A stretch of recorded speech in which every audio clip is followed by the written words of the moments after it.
کہ محمود غزنوی ہند کو فتح کرنے کے لیے آئے۔ ہند میں باقی مقامات فتح ہو گئے مگر ایک جگہ تھی جو فتح نہیں ہو رہی تھی۔ کافی مرتبہ سپاہیوں کو بھیجا مگر وہ جگہ فتح ہونے کے لیے فتح ہونے کا نام نہیں لے رہی تھی۔ عجیب بات تو یہ تھی کہ محمود غزنوی جب بھی اپنے سپاہیوں کو بھیجتا ان پہ بیماری طاری ہو جاتی، سارے کے سارے بیمار ہو جاتے۔ بڑا ہی پریشان ہوا۔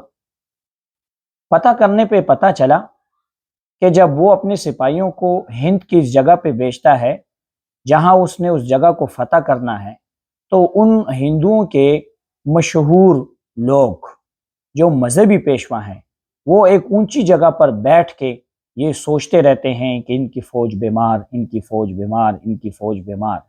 یہی توجہ ہے، یہی سوچ ہے، اسی کو ہمت بھی بولتے ہیں، اور یہی ہمت ہے جس کی وجہ محمود غزنوی کے جو فوجی ہیں وہ بیمار ہو جاتے ہیں۔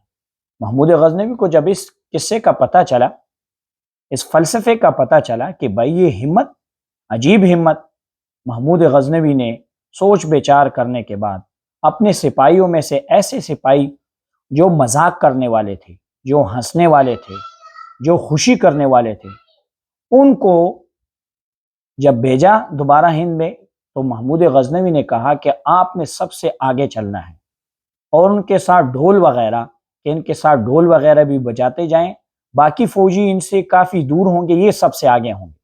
ابھی دیکھیے محمود غزنوی نے جو کام کیا تھا، عجیب ہی کام تھا۔ محمود غزنوی نے جب فوج میں ایسے لوگ مقرر کیے جو ہنسنے والے، خوش مزاج وغیرہ، ان کو فوج کے آگے کیا، ڈھول وغیرہ ان کے ساتھ مسلط کیے اور بھیجا اس مقام۔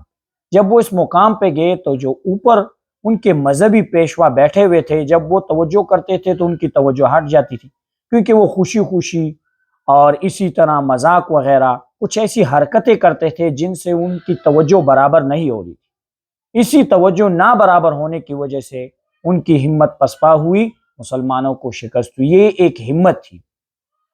میں کوشش یہ کر رہا ہوں کہ ہمت کو مختلف انداز سے آپ کو سمجھانے کی کوشش کروں تاکہ ہم اپنی زندگی میں ہمت کو شروع کریں اور کامیاب زندگی گزاریں۔ آج تک کے لیے اجازت دیجیے۔ اللہ حافظ۔